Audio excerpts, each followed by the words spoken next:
This is the electric consumption graph. September, October, you can barely see it.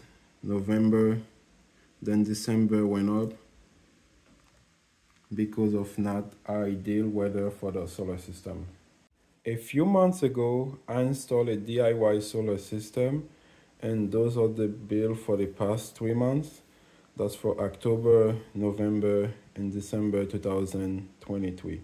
I'm going to show you how much electricity we use and also how much we pay. October was really good, but we did have to pay for 10 kilowatt hour because the whole house was not hooked up to the solar system yet. All the bedroom upstairs and one bathroom was still on the grid.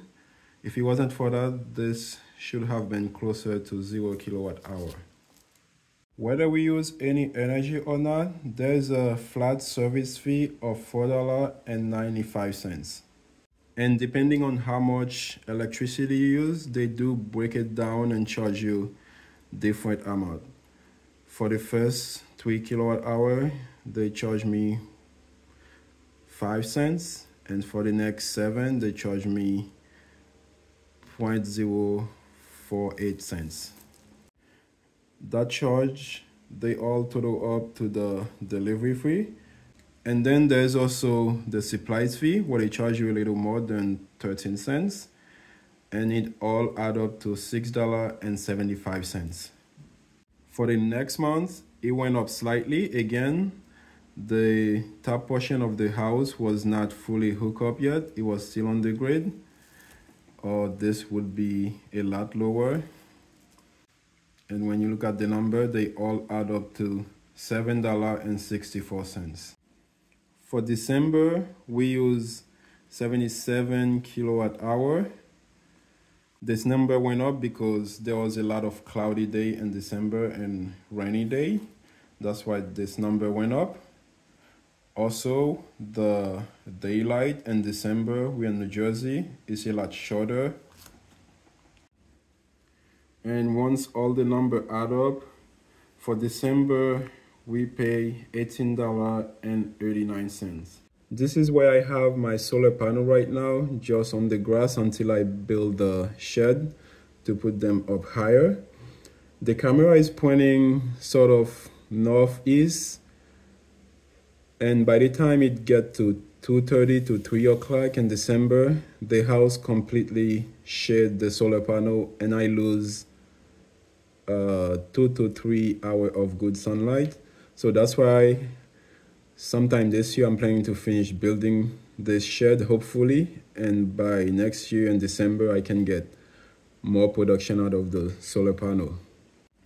We do use natural gas for the furnace, the stove, and the water heater. We do have 2 of those cooktops now.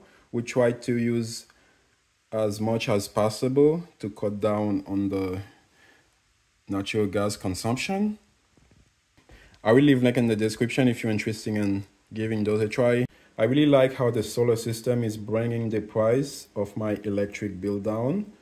By this time last year, this was well over around 150 to 200 bucks.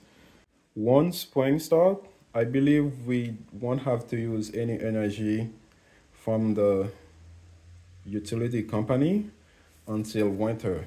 So now we do use the solar system as our primary source of electricity and then use the grid as backup.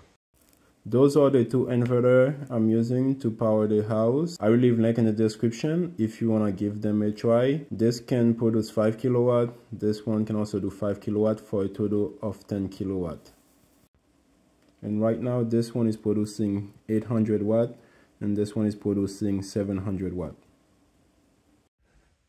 Hopefully by the end of this year, I can finish building the structure to put the solar panel on top and then get some extra panel to increase my production during the winter and see if I can go completely without using any energy from the grid. Thank you for coming to my channel. Have a good one.